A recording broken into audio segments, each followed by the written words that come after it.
Press that button.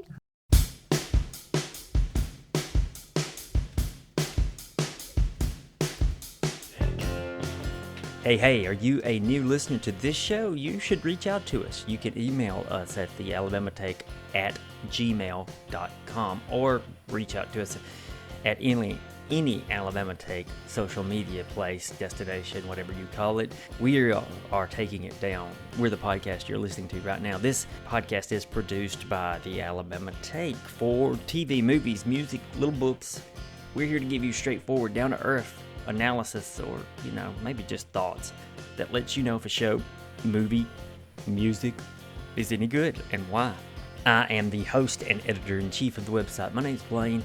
Don't forget that every episode features timestamps in the show notes, and that'll help you navigate all of our episodes. I mentioned on social media, so you should follow us there. We are a production of the Alabama Take. Go to any of those. This show, though, is released every Tuesday morning, bright and early. And this week, we're going to talk briefly about that fourth episode of the Disney Plus/MCU series, Moon Knight. And we're going to try to save a little bit more time for The Batman, which was recently released on HBO Max. You can stream it. And The Northman, which is in theaters as of this weekend. Joining me today is one of our less than frequent, though still revered co-hosts. It's Natalie Morrow, who will take care of any Christmas lighting you need. Thank you for that. Yeah, no, that's true. Like, that's a very real business if you are in the Muscle Shoals, Florence area. Hey, any of North Alabama. Let us know. Have lights will travel. Really? Yeah, I'm coming to your house this year.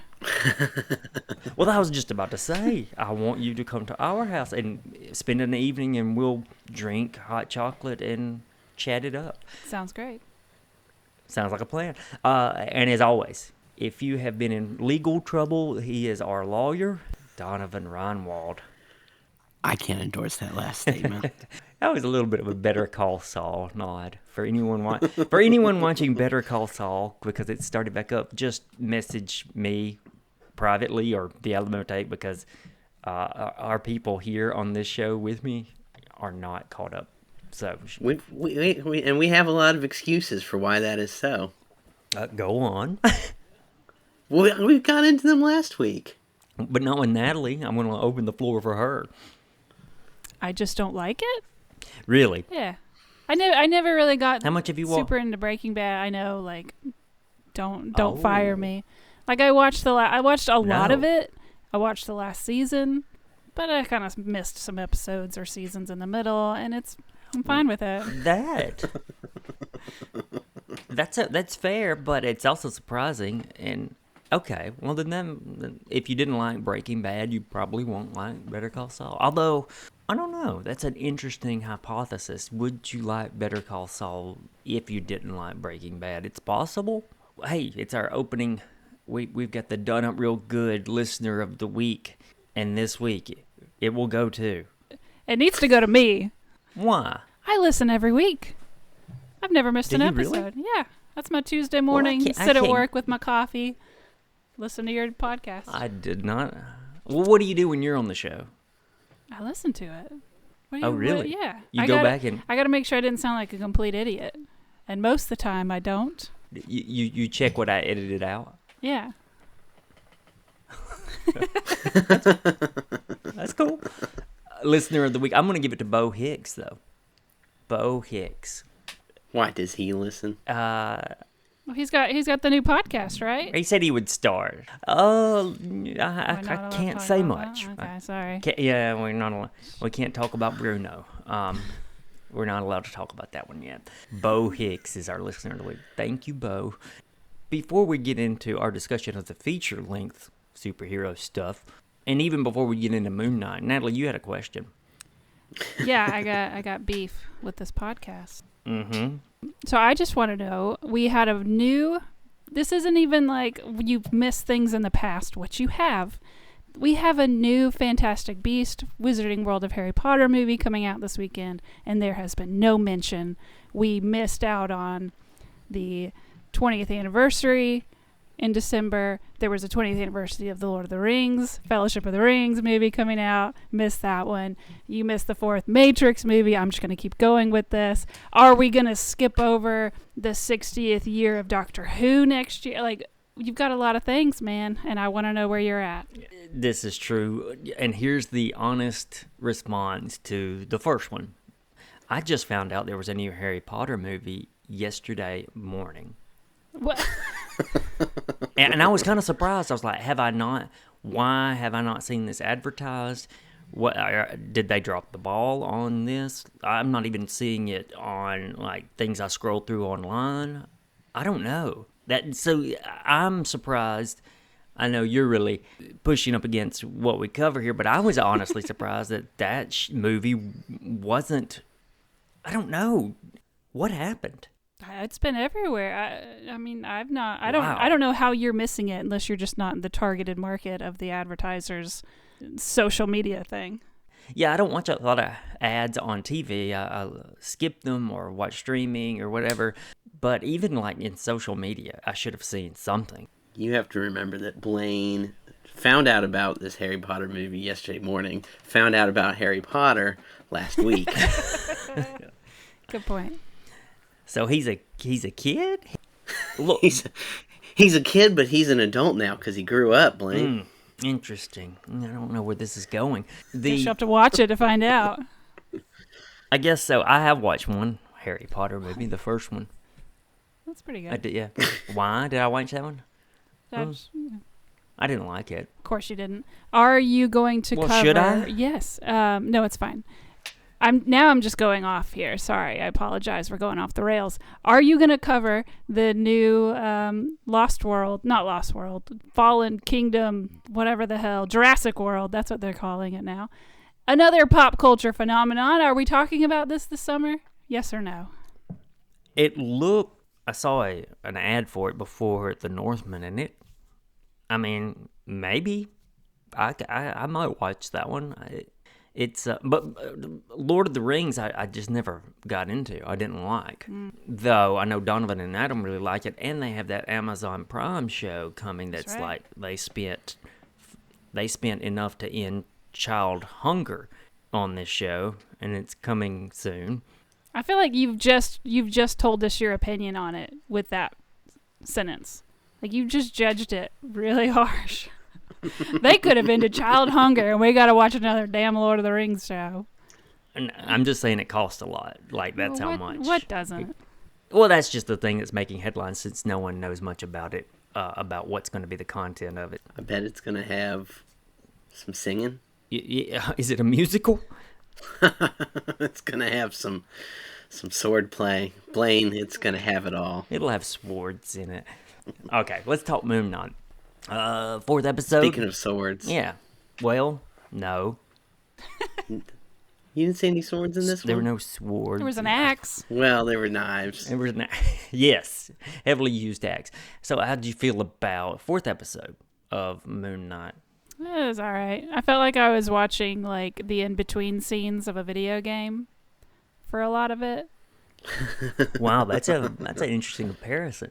I mean, like even like I feel like at the end when we got to the point where they were in wherever they were, and it was all based on like this Tomb Raider-esque movie. It's like, okay, this makes sense. But like even like the dialogue was like real, just awkward and weird. And I'm gonna give you this information, and if you come back in 90 seconds, I'm gonna say it again in the exact same way in case you missed it the first time. It just felt goofy. I don't know. I didn't love this episode. Kind of wish they'd gotten to the psychiatric hospital part of it earlier. Yes. Yeah. I'm with that. That was the fun part because I think I agree with Natalie where it was kind of low rent Indiana Jones, although there were some fun parts. Did Alexander the Great really consider himself Egyptian? I'm not 100% sure on the accuracy of that. It is accurate that his tomb hasn't been found. Well, I know that, but it's sticking in my craw that he's got like and a lot of it was finally revealing information that had been heavily teased earlier. Just because it was so heavily set up, it was not quite as interesting as when we got to the psychiatric hospital. And then it's like, what's going on here? Talk about an abrupt shift. I really enjoyed this episode. I thought it was a much improved upon the third. I love the shift at the end. This is based on Jeff Lemire, his writing for Moon Knight. Donovan, you going to help me with that? Do you know more? Jeff Lemire. I don't know anything Lemire. about his writing for. I think it's Lemire. I don't know anything about his writing for Moon Knight, but he's top notch. Yeah, you brought him up a few times on this show. Yeah, well known for. The only one I can think of is his Canadian indie comic that launched him, Essex County. God, that's so good.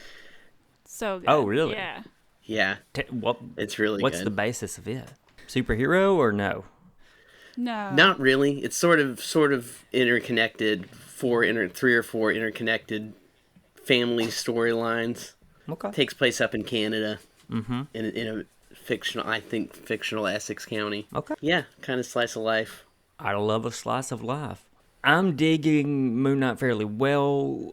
No Moon Knight or suit at all. I thought that might please Natalie a little bit. She was complaining specifically about the caped version of Moon Knight. Well, I thought about it more this week, and I think there's just, other than, I think Wanda's thing in WandaVision was a standout costume change.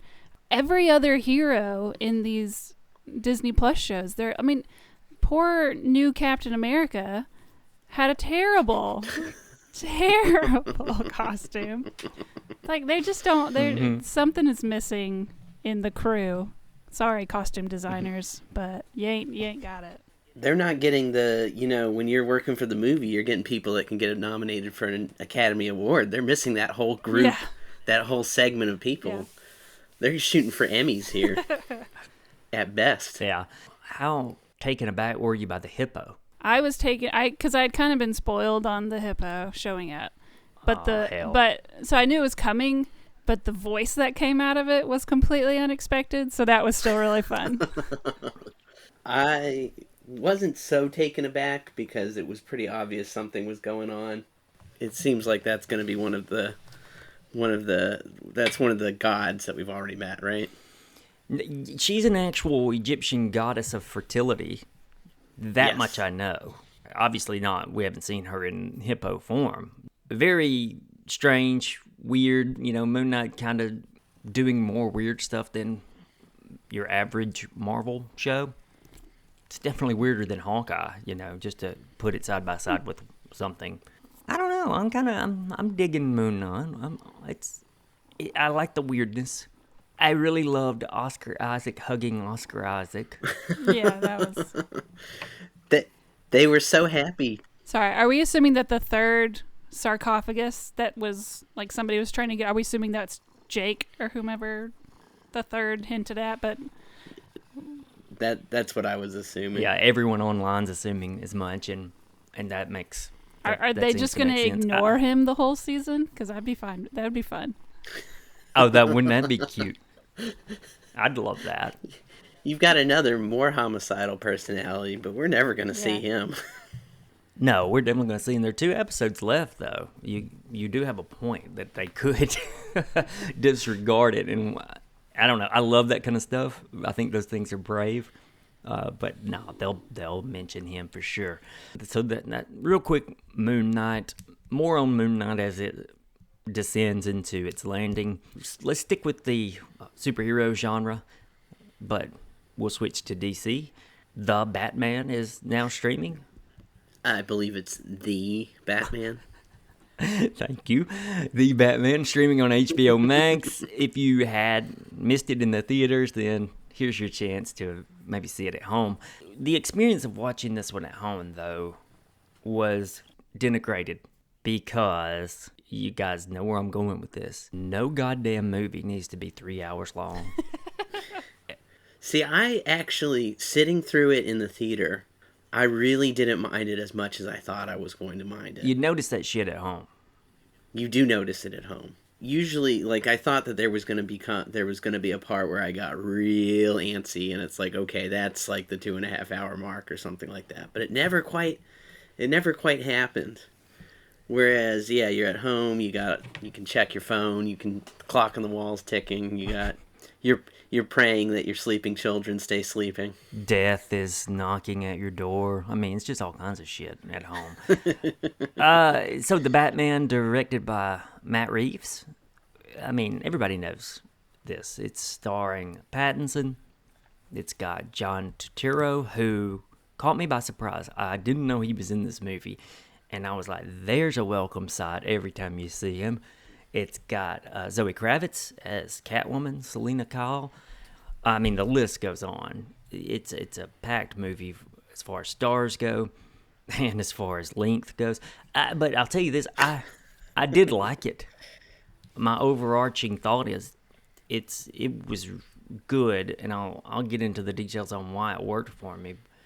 But no movie needs to be 3 hours long. What about Lawrence of Arabia? I mean, there are exceptions to every rule. I see, okay.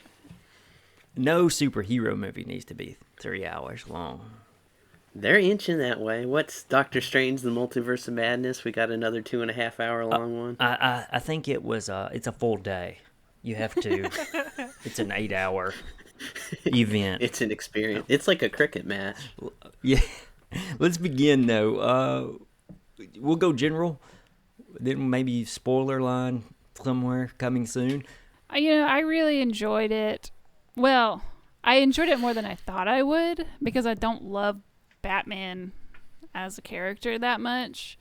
It's the hardest one for me and this is really stupid and superficial, but a lot of it's just because I know I keep talking about costumes, but that damn cowl thing looks so bad. Yeah. And it has bothered. I always wondered why I hated the last Christian Bale movie, whichever one that was with Bane.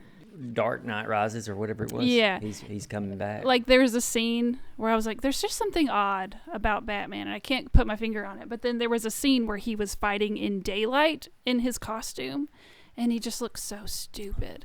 And so I've always had a hard time with Batman. Like, why does he need a cape? I'm just going to go off on just the costuming here. And I know it's not the movie's fault. This is all comic. But let's get rid of the cape. Get rid of the cowl. Like, it's just so hard. But I actually really did enjoy watching this. I didn't know how I'd feel about Pattinson in it, even though I really like him as an actor.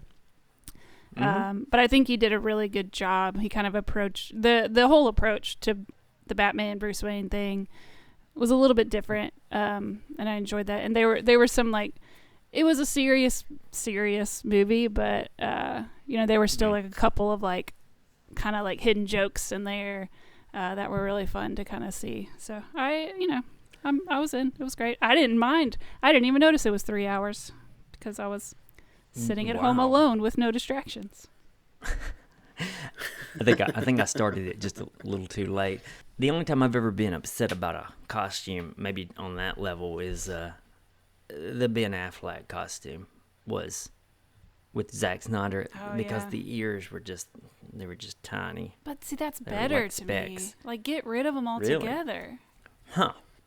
Well, let me cast my mind back to the halcyon days of was it March that this came out? No, I liked it, and I gave a little mini review. You did, yeah. Back when I first saw it, I overall thought it was pretty good. Sometimes it was a little maybe it took itself a little too seriously, but I thought, what do I have to say? I keep just picturing Paul Dano's face and how creepy he was. God, he did so good. Like they did some really, Rob Pattinson did a great job as Bruce Wayne. Oh, what's his face was good as Alfred. Andy Serkis. Yeah. Even Colin, is it Colin Farrell that's covered in makeup as the Penguin? Yeah, he does a pretty good job. Yeah. So overall, I thought all the acting was solid. It was an interesting looking movie. Yeah.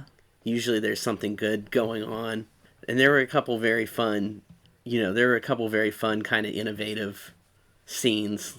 Mostly using light and darkness, that kind of thing.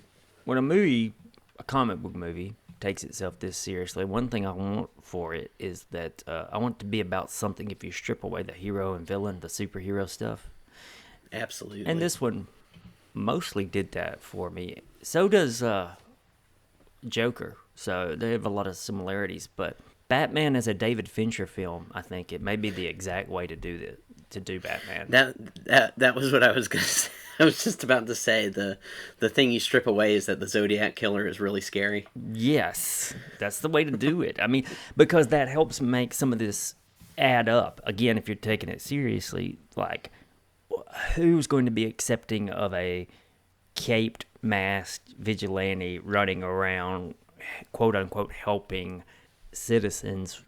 Who's going to do that? Well, if you set it in a David Fincher serial killer kind of place, then people are going to be like, save us, Batman. So, yeah, I think it worked. I think it worked quite well. I liked you mentioned it as a David Fincher movie too. It kind of had that investigative bit, right, that like Zodiac has. Yes. And I thought that actually worked pretty well too. Like, not that it's like just a mystery movie or anything like that, but it was kind of fun seeing Batman play detective, since he's supposed to be a good detective. Yeah. Although I did get lost in the details. That happens sometimes if they don't just put it in writing on the screen for me. Like, I don't know what you mean by that. I'm not a detective. But let's be honest. When spoilers, by the way, if you're listening, we'll get into some of the details we kind of already are. I don't know why a hero doesn't want to try to get to the root of crime. It's poverty, it's education, it's resources, religion. Am I saying that the murder of that mayor as the inciting incident is okay? Maybe. Maybe. Were his policies good? No, we don't want to murder anyone, but should he have been ousted from his job? Maybe. If the city looks that bad. So you're saying that you're on the side of the Paul Dano vigilante character. You're on the side of the Riddler. Gotham's falling apart, so the only resort is murder. No, I'm not for murder, but he should have started a grassroots effort to find a candidate who would solve some of these political issues. That's what I'm saying. That's the movie we want. The movie we want is one where Batman actually uses his enormous wealth to achieve something instead of just beating up subway hooligans. And you know what? This movie does actually mention that. Selena Kyle gets those words. You're white privilege. Why aren't you doing something besides running around in your underwear? And I think the movie kind of nodded to that at the end, where he's like, they need more than just darkness, right? Like, they need hope. We'll see what that actually means. If that means, like, in my next film, you're going to see me unveiling, like, Wayne Philanthropic Enterprises, or in my next film, you're going to see me with a goofy sidekick to cheer people up. And it's Bernie Sanders. I'm Batman, and I'm here to get you to vote. See, that's the movie. Natalie, any guesses as to what was in the shot that he took to save Selena Kyle in that last bit? Yeah, no idea. That was weird. So, meth? Are we thinking some sort of meth concoction? I mean, I haven't seen a lot of meth, but I don't think that it glows green. But I don't actually know. Maybe it does. Maybe I should watch more Breaking Bad, and I could answer that question. I was going to say it's all coming full circle. There are rumors that because it was glowing green, it's the same stuff that Bane uses in like the comic book. So was the score for Batman scenes in particular reminiscent of the Empire scenes in Star Wars for anyone else? I didn't notice. Didn't register. Once they would start, I kept wanting to hum the rest of the John Williams the Imperial score. March or something. Mm-hmm. Oh, give me some thoughts on the use of, which is a comic book thing, but the use of Thomas and Martha Wayne as part of the twist. I mean, was it supposed to be surprising? I just can't think of another Batman movie that used them as a part of the villain subplot. Yeah, I guess that's true. Yeah, I thought it was good. It kind of undercuts Batman's whole moral crusade, right? Mm-hmm. Kind of calls into question why he's doing what he's doing. Is he just fighting to maintain the status quo? Because for a lot of the movie, it seems like he's fighting to maintain the status quo, right? In a lot of ways. What should he be doing? Obviously preaching revolution. No, I'm Yeah. kidding. We kind of hinted at it, but like the candidate, the other candidate that is not corrupt is kind of ends up being one of the heroes of the movie, because she's running against this thing that is part of Thomas Wayne's legacy. So that kind of initially puts him, I think, maybe not directly, but kind of at odds with that character kind of to start with. Mayor Rial is, I think, her name. Yeah. This movie really did a lot, probably because of the time length, but it really did a lot of groundwork for future Batman, more so than I think I've seen in a Batman movie. You know, they've got a lot of the renewal stuff that could come up again. They got the Joker in the Arkham Asylum. Any takes on this version of Joker? Do we have to do another one again so soon? God, I was thinking the same thing. Yeah, I'm pretty, and I don't know if this is me just getting older and not enjoying this, or I don't know. But the whole last third, I guess, or however, I guess this was a long movie. Whatever. The whole scene at the Gotham Square Garden with all the gunmen and all that kind of stuff, like that kind of like all like the big, all these incel type. We're gonna go shoot a bunch of people. Like it's getting harder and harder for me to watch that kind of thing. Just because it feels like it could happen in real life, and maybe does, yeah. Right. So that's hard to watch the whole, and that ties in for me to why I didn't enjoy the Joker when that movie came out for a lot of those same reasons. Oh yeah, yeah. So I don't know if I can get excited about it coming up, but I think that the actor would be great, but I don't know that I would be into it. I get that. You want your movies and shows to be escapist as much as possible. Yeah, well, at least when it, in some ways, yes, but there's a fine line, and I think too much of reality has crossed into what should be fiction, and that it freaks me out a little bit. Yeah, that's fair. That's a really good take, I think, and it makes sense.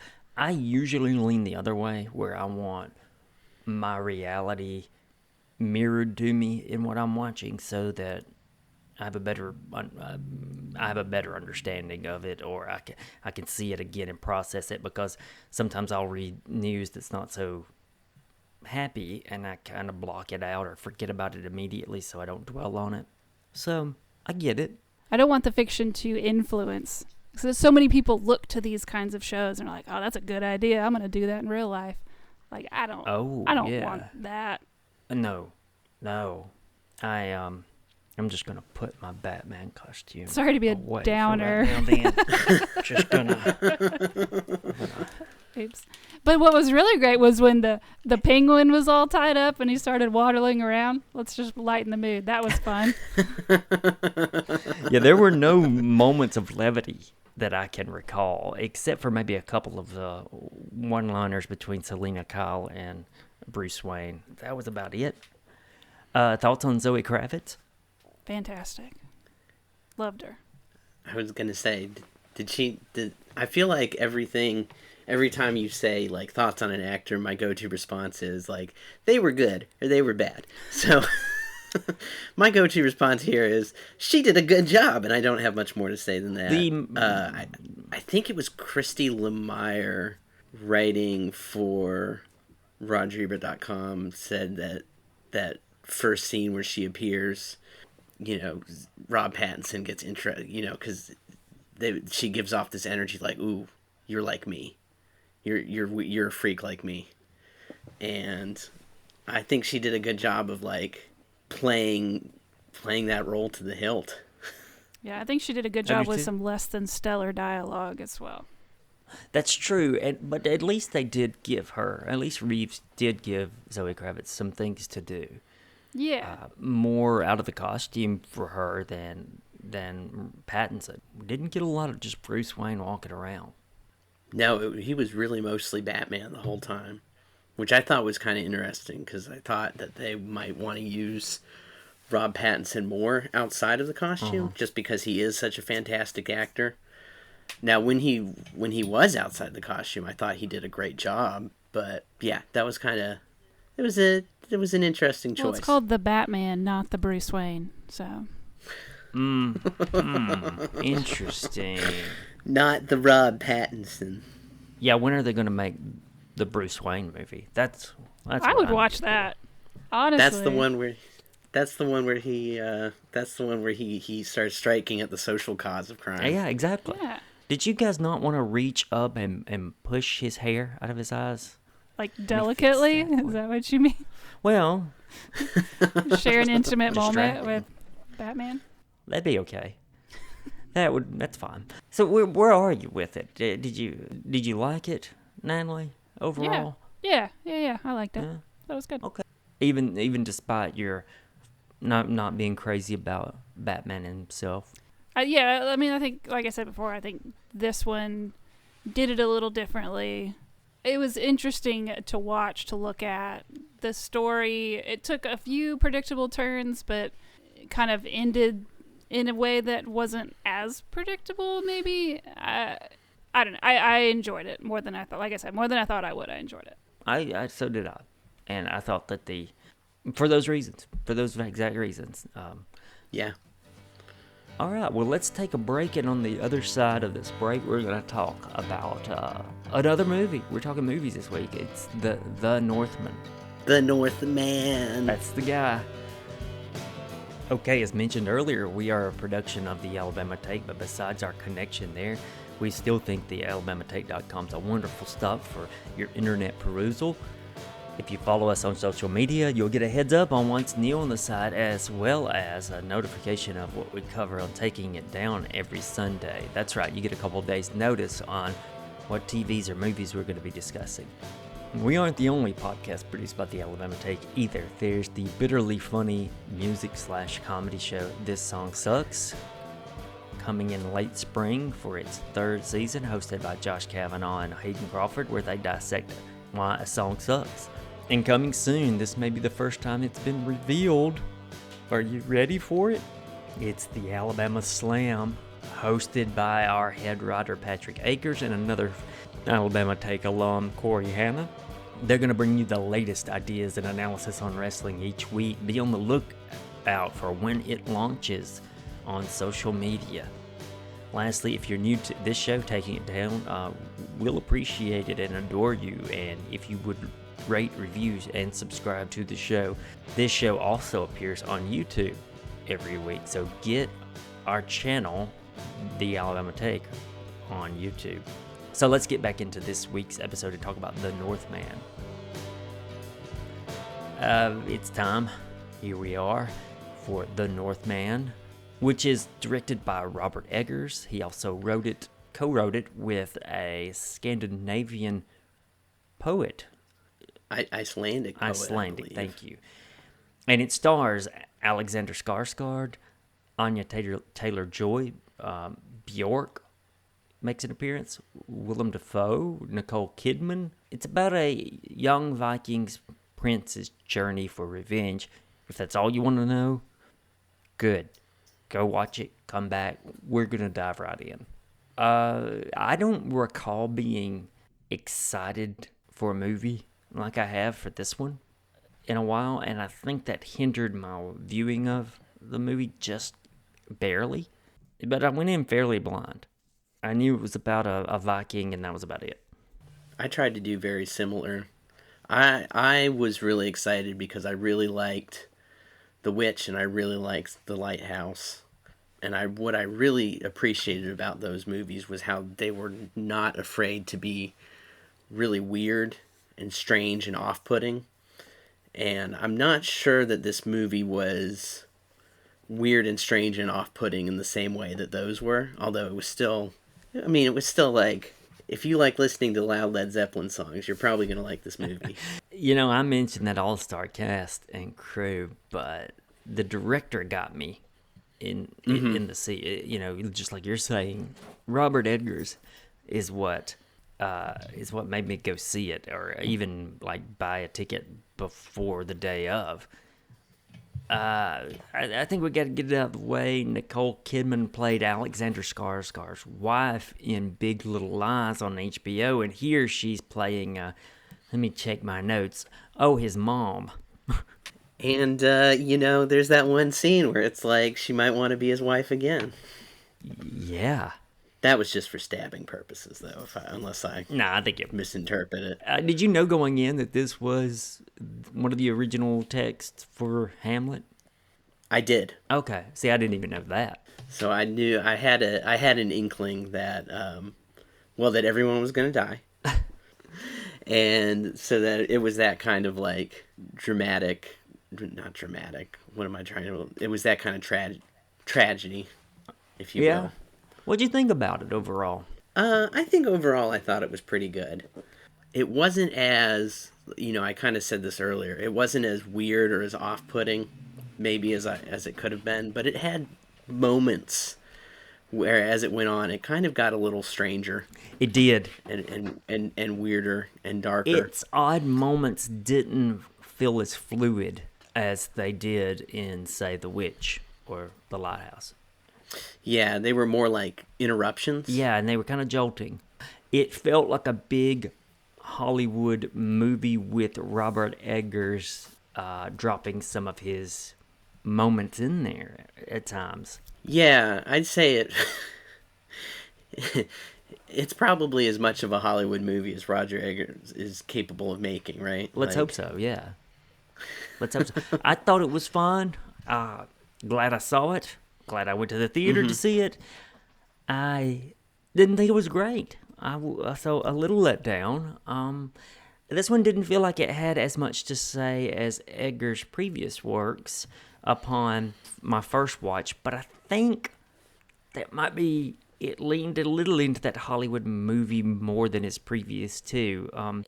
Like you mentioned, it did get a little stranger and stranger as it moved along, but I think this might be a case of where the setting and the time period, he just maybe couldn't bring his writing to the forefront, particularly with dialogue. You kind of had to stick to this structure. You're kind of bounded by it in order for accuracy, which I think he was shooting for as well. Yeah, he always seems to try. I know he is gets very influenced by like period specific stuff, and I know he said he didn't want there to be a whole lot of dialogue for his main character, because these guys in the sagas are kind of laconic. They don't really have much to say. I guess if there's anything, it was almost, if it's about anything, it's almost, I guess, kind of like period accurate, in that it's more about how we are bound by fate than anything else. How we're fated to do the things that we do, and you can try and avoid that fate, but it's always going to be there for you. And I guess that is maybe not quite as resonant in the modern world, or maybe it would have to be resonant in a different way. Like in the modern world's version of this is like, well, you can't escape your childhood upbringing. Right. Or something like that. Right. And yeah, after 24 hours removed from the movie, I started to dwell on a couple of those things. I think it might also have to say something about how children view their parents, and how, and this is a separate thing, how heroes view themselves. But yes, fate was the big main point, and that's going to be reverberated in Shakespeare's work as well. So the word fate is actually mentioned 3 or 4 times in this movie. But you're exactly right. Now, I never thought of it as being about how children, although I probably could. I can't. As soon as you said it, I see that being about how children see their parents too. Because so much of, what am I trying to say? So much of the conflict of the movie is from, not the conflict, but the tragedy of the movie is that the image he has of his family growing up is essentially false. Right. It's over-idolized, and he doesn't know the truth behind it. Right. And that kind of, I think, adds a poignancy to his fate, which is to basically kill his whole family. At least the part that doesn't sail away. Yeah. But yeah, Nicole Kidman as his mother tells him, I didn't need rescuing. Not only that, but we find out that he's not even the son she chose, right? Like it's Right. the two that the other two children that she chose to have, whereas he was a child that was forced on her, Right. which is pretty pretty gruesome stuff. Yeah. But it does add that lend poignancy to the way he's trapped by fate. Yes, that's exactly right. I agree with you. I'm really going back to The Witch here a lot, but I saw this as a continuation on Edgar's thoughts on how ritual, tradition, and these firmly held beliefs reduce us to these baser instincts. Both the Northman and The Witch end with the protagonist's demise in nudity. Yeah, it's like we're Yeah. gonna strip everything, and well, literally strip, and we're gonna just strips them of any maybe common sense or at least sense of what to do in order to survive. Even Throughout the movie, a couple times they mention that he's an animal wearing human flesh. exactly, yeah, Yeah, I see that too, where it's being stripped down to maybe your essence. mm-hmm, Is what he's looking at. You're being stripped down to the core of what makes you human or inhuman right. What's in this case. what's inside versus the external. And there were a lot of ceremonies and rituals in this movie too, Yeah, a ton.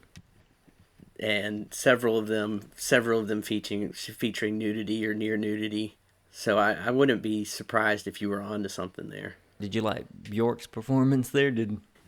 Somebody that I know said that she reminded him of the way Kurosawa's witch worked in Kurosawa's version of Macbeth called Throne of Blood. And I kind of see it. I liked it. Yeah, She's kind of creepy all by herself. yeah, Just, yeah. And she kind of did function in I thought that was an astute observation. She does kind of function as the same way the witch characters in Macbeth function, at least just setting this fate on you that you can't escape. yeah. True. I tend to glance at a few message boards, Reddit, what have you, and as it turns out, the Valkyrie wearing the braces, Yes. that kind of threw me off for a couple of seconds, but I got lost back into the movie, luckily. But that is supposedly fairly accurate too, right?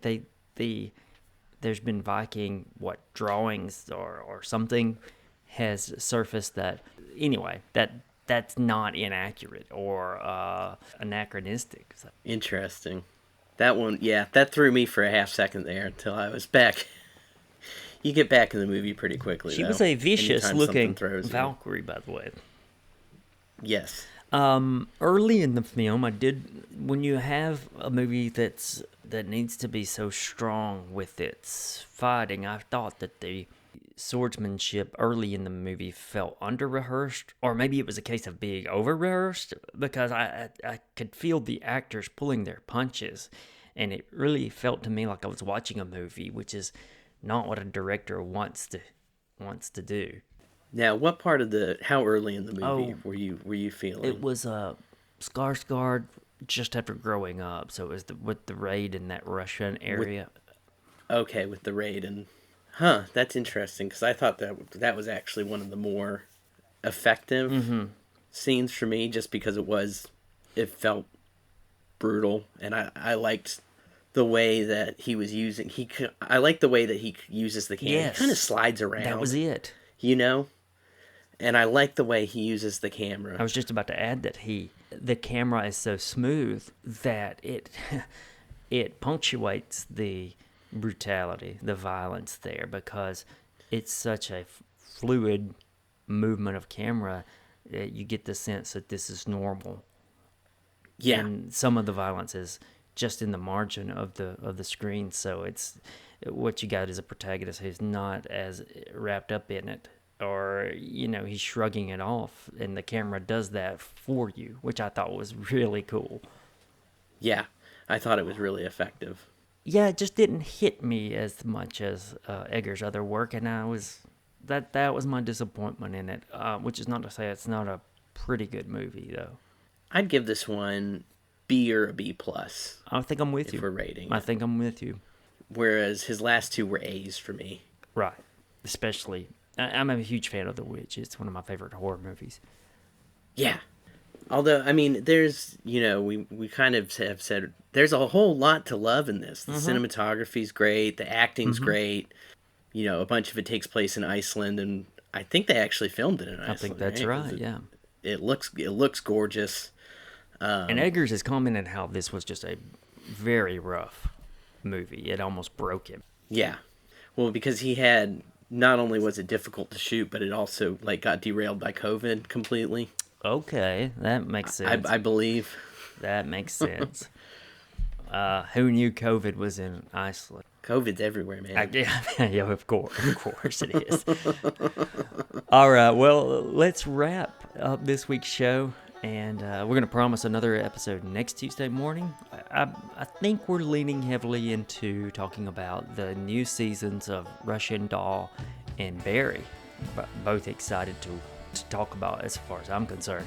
In the meantime, visit thealamatate.com or go to Facebook, Instagram, Twitter, TikTok, and follow us, and we'll keep you abreast of what's up. Talk to you all later.